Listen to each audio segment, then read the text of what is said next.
2025 সালের শেষ প্রান্তে দাঁড়িয়ে পৃথিবী যেন আবার ঢেকে গেছে এক নতুন বিপদের ছায়ায়। একদিকে ক্ষেপণাস্ত্রের গর্জন, অন্যদিকে বাণিজ্য ও কূটনীতির কোলাহল। হোয়াইট হাউস, ক্রেমলিন আর বেইজিং, তিন মহাশক্তির কেন্দ্র এখন পরিণত হয়েছে এক বিশাল দাবার বোর্ডে, যেখানে প্রতিটি চাল, প্রতিটি সিদ্ধান্ত বদলে দিচ্ছে বৈশ্বিক ভারসাম্য।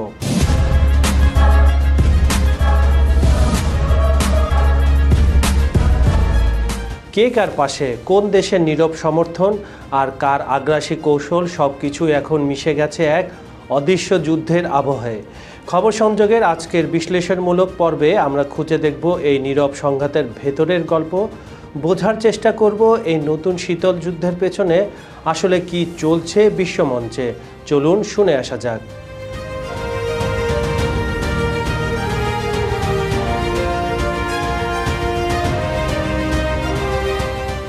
ইউক্রেনের টমাহকের ছায়া। পেন্টাগন সবুজ সংকেত দিয়েছে ইউক্রেনকে দেওয়া হতে পারে ভয়ঙ্কর টমাহক ক্রুজ ক্ষেপণাস্ত্র, যার এক একটি আঘাত পৌঁছে দিতে পারে রাশিয়ার অভ্যন্তরে 1000 মাইল গভীরে।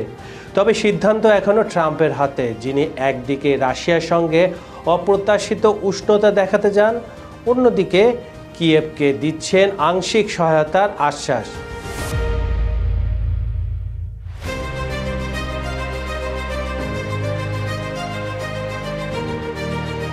এ বিষয়ে বিশ্লেষকরা বলছেন এই পদক্ষেপ শুধু ইউক্রেন নয়, বরং ইউরোপের প্রতিরক্ষা কৌশলকেও আমূল বদলে দিতে পারে। কারণ টমাহক মানে রাশিয়ার জন্য এক অদৃশ্য বার্তা, যুদ্ধের সীমানা আর শুধু ইউক্রেনেই থাকছে না।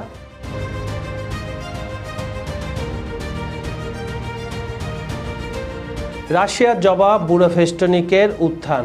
রাশিয়া যেন প্রস্তুত ছিল এই ঘোষণার জন্যই। পুতিনের নতুন গর্ব বুডাপেস্টনিক, যার পাল্লা সীমাহীন, তাকে কোনোভাবে মাপা যায় না। একটি পারমাণবিক ইঞ্জিন চালিত ক্ষেপণাস্ত্র, যেটা 15 ঘন্টা উড়ে আর 14,000 কিলোমিটার পাড়ি দিয়েছে, এমনকি পৃথিবীর অর্ধেক ঘুরে আসতেও সক্ষম এই ক্ষেপণাস্ত্রটি পাওয়ার এভাবে রাশিয়া তৈরি করেছে। তো এ ব্যাপারে ব্রিটিশ ম্যাগাজিন দ্য স্পেক্টর বলেছে এই ক্ষেপণাস্ত্রকে গোল্ডেন ডোম। ট্রাম্পের যে স্বপ্নের নতুন মার্কিন প্রতিরক্ষা ছাতা থামাতেও পারবে না।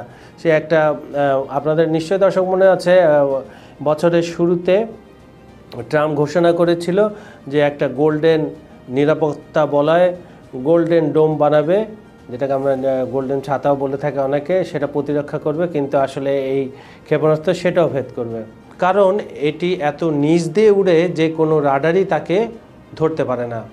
এজন্য শীতল যুদ্ধের নতুন সংস্করণ, একদিকে টমাহক, অন্যদিকে বুডাপেস্টনিক। দুই দিকের ক্ষেপণাস্ত্রই ছুটছে, কিন্তু লক্ষ্য কেবল একটাই, প্রভাবের রাজনীতি। অ্যাপেক সম্মেলন ও বাণিজ্যের নতুন বিশ্বছক। যখন আকাশের যুদ্ধের গন্ধ, ঠিক তখনই পৃথিবীর অন্য প্রান্তে হচ্ছে অ্যাপেক সম্মেলন। এখানে আলোচনার ভাষা যুদ্ধ নয়, বাণিজ্য। কিন্তু বাণিজ্যের ভাষাতেও এখন লুকিয়ে আছে রাজনীতি। এই সম্মেলনে ট্রাম্প ছিলেন না শেষ পর্যন্ত, তবু তার অনুপস্থিতিতেও ঘোষণাপত্রে ছিল ওয়াশিংটনের একটি ছাপ। বহুপাক্ষিকতা বা WTO-এর মতো শব্দ বাদ পড়ে গেছে।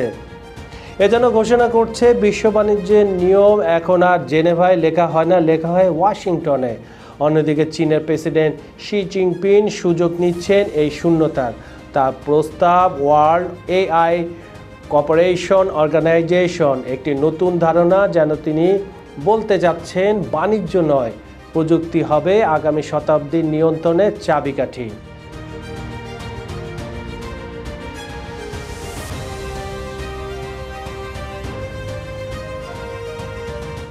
দক্ষিণ কোরিয়ার প্রেসিডেন্ট লি জেং-মিউ এখন এই দুই শক্তির মাঝে ভারসাম্য রক্ষার চেষ্টা করছেন। একদিকে যুক্তরাষ্ট্রের মিত্র, অন্যদিকে চীনের প্রতিবেশী। তার প্রতিটি কূটনৈতিক হাসি এখন এক ধরনের কৌশলগত বিবৃতি। আর মহাকাশ অভিযানের নতুন ইতিহাস গড়ল চীন। চীনের মহাকাশ অভিযানের যোগ হলো এক নতুন অধ্যায়। দেশটির সর্বকনিষ্ঠ নভোচারী ইউফেই সহ 3 সদস্যের একটি দল সফলভাবে পৌঁছেছে তিয়ানগং আন্তর্জাতিক মহাকাশ স্টেশনে। তাদের সঙ্গে পরীক্ষামূলক গবেষণায় অংশ হিসাবে পাঠানো হয়েছে 4টি ইঁদুরকেও, যা এই অভিযানে নতুন মাত্রা যোগ করছে। এই মহাকাশযানটি উৎক্ষেপণ করা হয় চীনের উত্তর পশ্চিম অঞ্চলের জিউকিয়ান স্যাটেলাইট লঞ্চ সেন্টার থেকে। শক্তিশালী লং মার্চ 2F রকেট ব্যবহার করা হয় এটিতে। মাত্র 3 ঘন্টা 30 মিনিটের মধ্যে সম্পূর্ণ হয় এই নিখুঁত ডকিং প্রক্রিয়া। তিয়ানগন স্পেস স্টেশন এখন চীনের মহাকাশ কর্মসূচির প্রতীক হয়ে উঠেছে। প্রতি 6 মাস পর পর সেখানে নতুন 3 সদস্যের দল নতুন করে দায়িত্ব নেয়। স্টেশনটি শুধু গবেষণায় নয়, বরং চীনের দীর্ঘমেয়াদী স্বপ্নের অংশ। একদিকে যুক্তরাষ্ট্র ও রাশিয়ার সমকক্ষ মহাকাশ শক্তি হয়ে ওঠা এখন চীনের লক্ষ্য। দক্ষিণ কোরিয়া এশিয়া প্যাসিফিক সম্মেলনের নৈশভোজে মার্কিন প্রেসিডেন্ট ডোনাল্ড ট্রাম্পের কাছে ক্ষমা চেয়েছিলেন কানাডা প্রধানমন্ত্রী মার্ক কার্নি। তিনি বলেন, একটি রাজনৈতিক বিজ্ঞাপন যেখানে রোনাল্ড রিগানের পুরনো বক্তব্য ব্যবহার করা হয়েছিল মার্কিন শুল্ক নীতির সমালোচনায়। কার্নি জানান, তিনি বিজ্ঞাপনটি প্রচারের আগে থেকেই এর বিরোধিতা করেছিলেন এবং অন্টারিওর প্রিমিয়ার ডগ ফোর্ডকে এটি না প্রকাশের অনুরোধ করেন।